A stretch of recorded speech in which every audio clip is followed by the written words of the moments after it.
В этом видео мы покажем, как мы сеем морковь с мульчированием. Когда мы сажаем морковь, зависит от целей. Для максимально раннего урожая сеем поздней осенью, но так, чтобы морковь взошла лишь весной. Иногда зимой, февральские оттепели, или весной, сразу как только земля перестает прилипать к инструментам.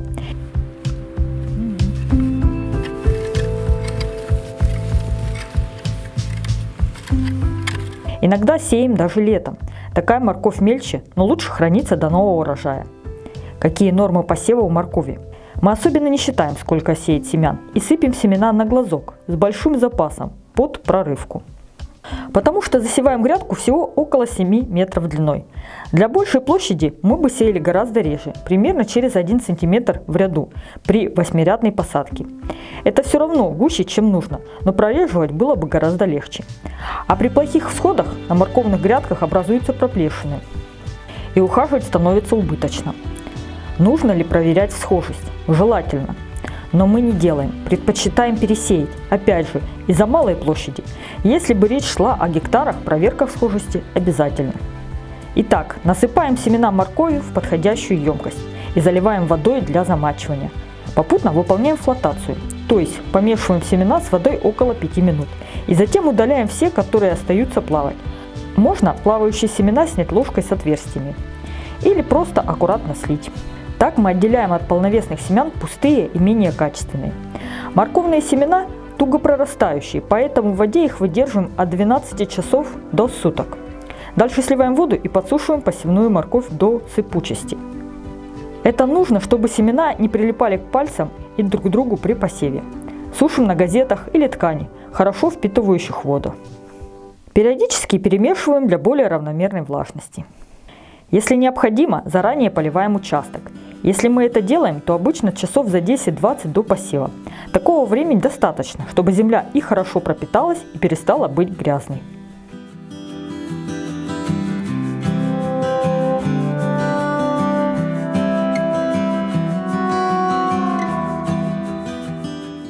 Если с влажностью почвы и так порядок, сразу размечаем участок. Используем линейки, коля и шнур. Отмеряем 1 метр 20 сантиметров по ширине для самой грядки и от 30 до 40 сантиметров для тропинок.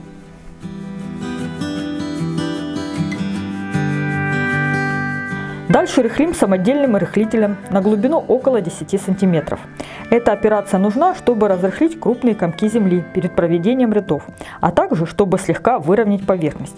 Обычные грабли на такую глубину не достают, но можно обойтись и ими. Конечно же, если у вас большая площадь участка, есть трактор или мотоблок с бараной, легче все сделать средствами механизации. В нашем же случае участок совсем крохотный, и сложные механизмы были бы нерентабельны. Да и поработать физически мы любим. Это полезно для поддержания физической формы. А если двигаться правильно и соблюдать меру, можно даже восстановить здоровье и укрепить сердце. Затем проводим самодельным маркером 8 рядов.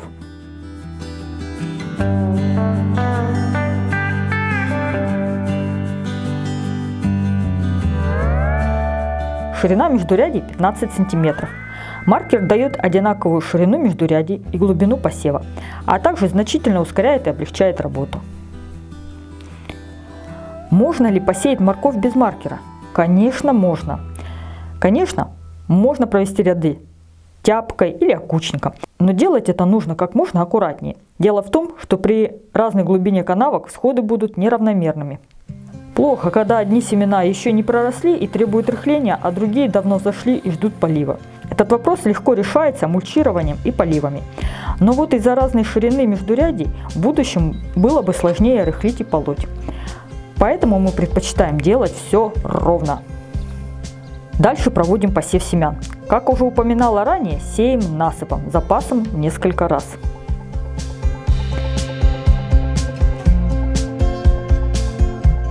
После этого прикатываем семена моркови в рядах самодельным инструментом с колесом. Колесо сглаживает комки и выравнивает глубину посева, а также прижимает семена к сырой земле.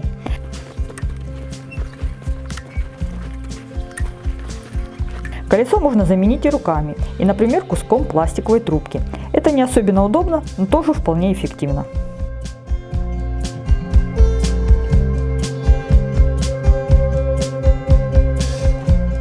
Затем засыпаем канавки маркером. Опять же, маркер сильно упрощает процесс, но и он не обязателен. То же самое можно сделать обычной тяпкой или окучником, или даже аккуратно пройтись граблями вдоль рядов или под углом, но не поперек.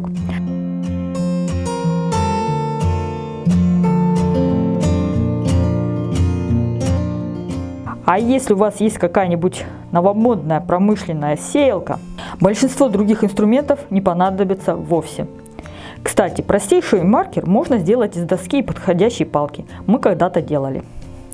Простейший маркер можно сделать из подходящей доски, причем даже на две стороны. Здесь одна ширина, здесь больше ширина. Далее проходим по грядке катком. Так мы выравниваем гребни, чтобы не высыхали слишком быстро. Делаем оптимальную толщину слоя почвы над семенами. Слегка уплотняем слой почвы и дополнительно прижимаем семена к влажной земле. Когда почва слишком рыхлая, растениям сложнее освободиться от семенной оболочки. Чем заменить каток? Можно осторожно уплотнить гребни граблями, располагая зубья параллельно плоскости участки или плоскостью тяпки.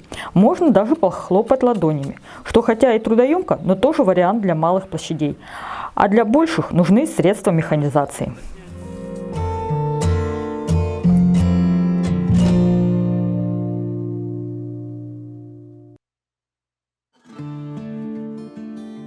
После этого мы мульчируем участок просеянным перепревшим навозом или перегноем из компоста.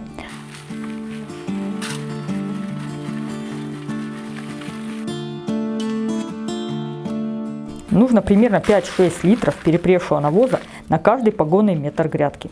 Стоит обратить внимание, что вносить навоз с перемешиванием в землю под морковь не стоит, будет больше кривых корнеплодов. Мы именно мульчируем поверхность. Зачем мульчирование нужно? Чтобы повысить шансы моркови взойти, чтобы можно было спокойно поливать до всходов и не рыхлить каждый раз земляную корку. При несколько больших площадях после посева можно просто аккуратно порыхлить граблями слой почвы на глубину 1-2 см. Можно даже сделать специальную насадку с короткими зубьями. Хотя это не обязательно, но шансы на успех повышает. А если речь идет о гектарах, нужен трактор с бороной. Хотелось бы подробнее объяснить, что может помешать взойти моркови, чтобы мульчирование не казалось пустой тратой времени, сил и ресурсов. У моркови тонкие нежные ростки, и она всходит долго, порядка пары недель или даже месяц, если холодно. За это время может несколько раз пройти дождь, и получится почвенная корка. Через почвенную корку морковь сама не пролезет, и придется корку аккуратно рыхлить, что частично повредит и морковь, если она будет уже у поверхности. Да, можно все время поддерживать почву поливами во влажном состоянии. Или применять особые инструменты вроде вот этого самодельного разрушителя почвенной корки. Но это не всегда работает. Потому что при частых поливах на поверхности слой почвы уплотняется, и морковь вроде бы и всходит, но не из рыхлой земли, и плотно прилегает к почве в поверхностном слое.